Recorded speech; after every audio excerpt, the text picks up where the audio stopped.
Hi everybody, I'm AstralUrmah. Welcome back. Today I am going to be talking about astral battles and fighting in the astral. Somebody on Telegram messaged me and asked me this. Hi, just wondering if you can share your view on the duality part of astral battles. I just can't seem to pass that part. If we are connected to Source and remembering our abilities and creating openly, why be a part of that power struggle? Now, I just want to first of all say that yes, we are Source, not just connected to Source, we are Source, and we're remembering our abilities and creating openly in the higher densities.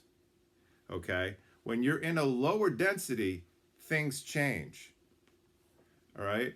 So I want to first off tell you that my own fighting style has changed and evolved a lot over time. I used to go head to head with these monsters and entities, just straight up brawling with them. But that's kind of exactly what they want. They want to engage you, they want to drag you into a fight and get you tangled up in it. That lower frequency brawl is what they're looking for. And I didn't know that at first. So when you're in those lower density places, you're going to feel that instinct to react or to swing or to unleash raw force. And I used to dive in fist first, full of fury, but over time I learned that there are smarter ways to navigate those confrontations. And that's where my astral jiu-jitsu comes in. And I know everybody doesn't do jiu-jitsu, so this is going to be for a very small group of people that understand this. But if you can understand the concept, if you study a little bit of a jiu-jitsu and you understand the concept of using a person's energy against them, you're going with the flow of it. Okay? It's not about overpowering them, it's about mastery. And that's what this is all about in the astral, is self-mastery. And Tai Chi might also be effective, or simply meditating might work. But astral jiu-jitsu, you use their own force, intent, and aggression, redirecting it like water around a stone. You anchor into your center and let them overextend. They want to knock you off balance, but you remain calm and precise and unmoved. As you shift into the middle frequency zones, dreamlike places where manifestation is quicker and more fluid, you start pulling from your inner arsenal, what I've been calling soul tech. I began crafting tools that reflect my frequency, like high frequency fireballs coated with sovereignty and lightning staffs forged with intent. Those are my go-to weapons right now. They're not used to destroy, but they're used to purify. They're used to raise frequency. If a black sandstorm rolls in, I no longer panic. I walk into it with clarity, knowing that I am the storm breaker. But here's something important. Your fighting style in the astral isn't about just what's effective. It's about what kind of experience do you want to have. Some people actually enjoy fighting. They see it as an expression of strength, freedom, and motion. Others see conflict as something negative. They don't want to engage. They just want to meditate their way out of it and shift their frequency, bypass the confrontation entirely. And neither one is right or wrong. It's all valid. The astral reflects your intent.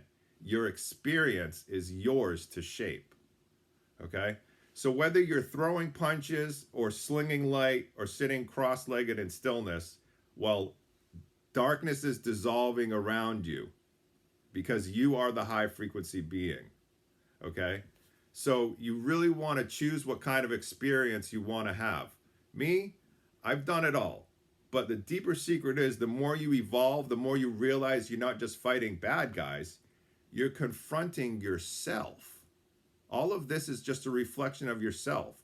Your echoes of your own trauma or subconscious projections of individual or collective anger.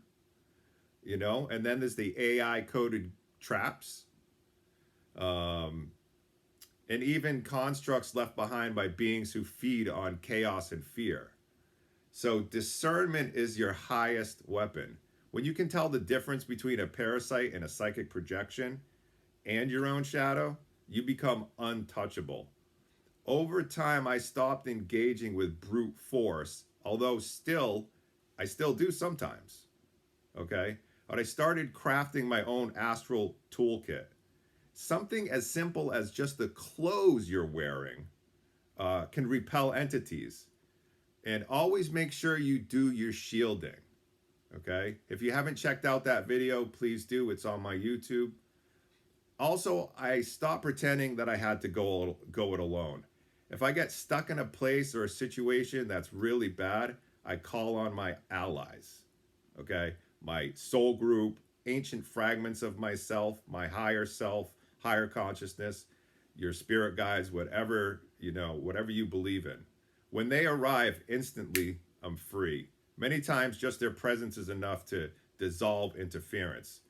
These days, my frequency is my armor, it's what I wear. It's my wings, it's my flight jacket, it's my boots. I don't have to fight very often because I'm usually hanging out in the middle to upper range of frequency perception astral. So let's see what else I've got here. So yeah, it's not that they're gone, it's that I'm vibrating out of their reach. And this brings up an important point, is that everything is a frequency match. You are a frequency match with your experience. That's why you are having the experience that you're having. You're not a victim. You're not a victim. None of us starseeds are victim. Okay? We need to step up into our sovereignty, step up into our power, and make free will choices, good free will choices, because we are creating these realities. And in the astral, everything is a reflection of you. All right?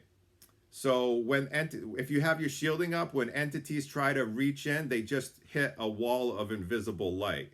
That's the evolution of an astral warrior. You go from brawling to bending energy, from reacting to commanding, and from surviving to embodying your multidimensional sovereignty. You're not just playing games in the dreamland. You're forging your soul's experience.